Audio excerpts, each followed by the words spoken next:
نيجي نقعد نشتغل هنا، انا بحب استمتع ان انا اقعد هنا، يعني اقعد اشتغل مع الناس واقعد اعمل الحاجات دي، فخلينا هو يبطئ الوقت. طب ايه بقى الحاجة اللي مش بتحبيها وتخليها تجري بسرعة؟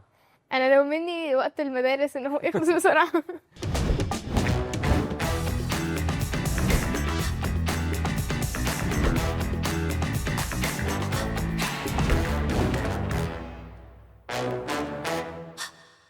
النهاردة معانا أفكار جديدة وأحلام كبيرة ورحلة طويلة هنعيشها مع بيرلا. ازيك؟ الحمد لله. ايه اخبارك يا بيرلا؟ كله تمام. الحمد لله. بيرلا عندك كام سنة؟ 14. وفي سنة كام؟ اولى اعدادي. أولى إعدادي إن شاء الله.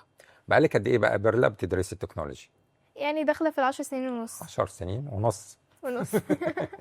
حلو. الرحلة بقى دي كلها اتعلمتي بقى فيها أكيد حاجات كتير اه. وممكن تحكي لنا كده إيه اللي عملتيه في الرحلة بتاعتك؟ اتعلمت ان انا ازاي ابني الروبوت بالليجوز او بالاعلى من الليجوز، واتعلمت البايثون والكودينج. يعني أنت بايثون وكنت دخلتي مسابقات؟ اه. دخلتي إيه؟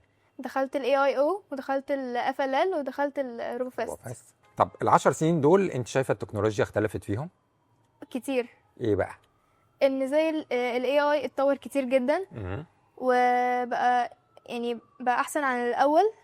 ال10 سنين دول زي ما بتقولي اختلفت التكنولوجيا علشان دخل ال AI في حياتنا وبقى له مثلا سنتين 3 بقى عامل مهم في حياتنا. وانت دخلتي المسابقة بتاعة الذكاء الاصطناعي ال AIO.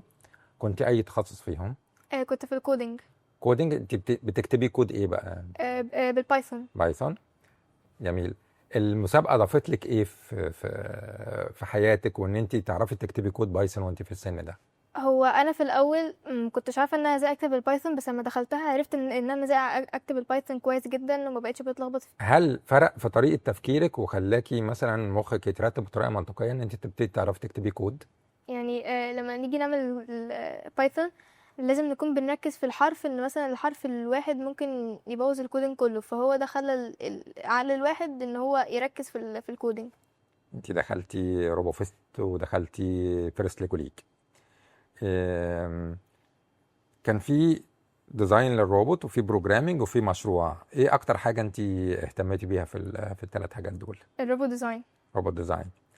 ده خلى عندك ايه يعني ان انت بتبني روبوت؟ فايه الحاجات اللي ضافت لك ليكي انت في التصميم يعني؟ هو شوقني اكتر ان انا ابني الروبوت، بسبب يعني ان هي تبقى مور فن، وتبقى حاجه جميله جدا لما تيجي تركب الروبوت، وبالذات لما تيجي تستخدم الميكانيكس اللي بتحطها عشان يتحرك. بتستخدمي ايه بقى الاي اي؟ بتستخدمي فيه ايه؟ ان هو يختار لنا التيم نيم، يختار لنا شكل اللوجو، يختار لنا شكل الروبوت ديزاين.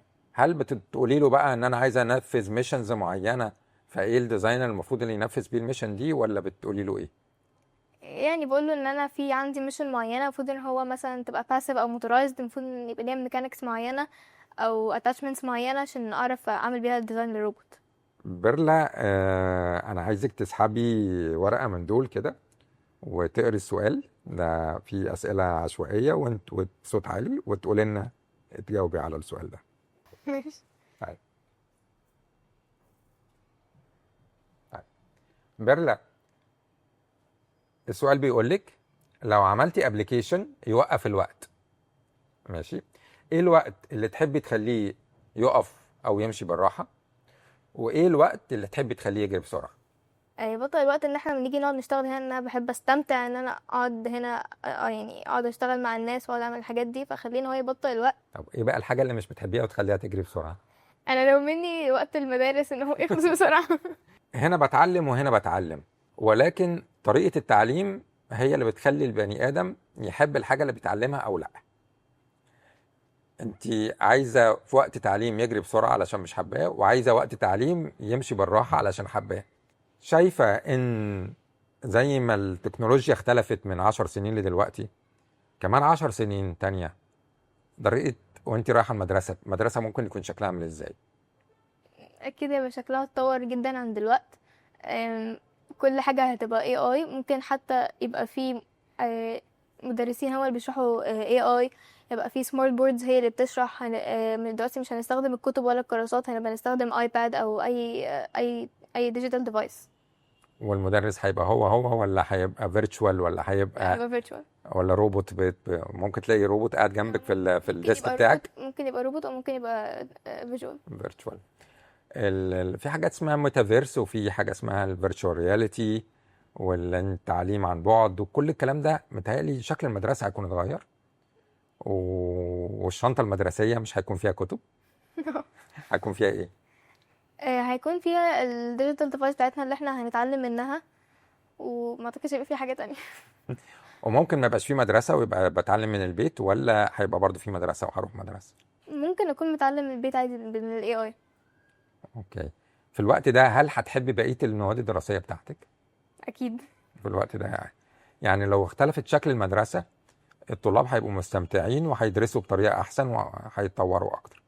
طيب يعني هل انت ال10 سنين دول اللي انت بقى من حياتك بتدرس فيهم، هل انعزلتي عن المجتمع ولا بقى عندك صحاب اكتر وبقى في تيم وورك اكتر مع الناس اللي انت بتشتغلي معاهم في مجال الروبوتكس والكودينج وكده؟ لا طبعا بقى عندي صحاب اكتر، والتيم ورك بتاعنا يعني اتطور بقى احسن عن اخر مره، ان احنا كنا شايفين نعمل تيم ورك مع بعض، بس لما بقينا صحاب وتعودنا على بعض بقينا بنعرف نعمل تيم ورك مع بعض. طب حلو قوي. طب بيرلا، انا عايز نروح للتشات جي بي تي، وهطلب منه ان يسألك سؤال وتجاوبي عليه. انا ما اعرفش ايه هو السؤال، بس هقول له بقى اوكي. طيب خليني أسأل بيرلا سؤال ظريف، بما ان عندها خبرة لطيفة كده ممكن أسألها ايه اكتر حاجة ممتعة اكتشفتيها في الروبوتكس او الذكاء الاصطناعي خلال تجربتك، ونسمع منها. مش عارفه ان في حاجات كتيره شوقتني فيها، يعني في التكنولوجيا بالذات في الاي اي، ان هو بقى بيساعدنا اكتر. يعني في ناس ما بتبقاش عارفه تعمل اي حاجه، وتبقى خايفه من الناس، مش عايزه، ما بتبقاش مجتمعه، فلما بتروح على الاي اي بيساعدها ان هي تعرف تجاوب على الحاجات دي.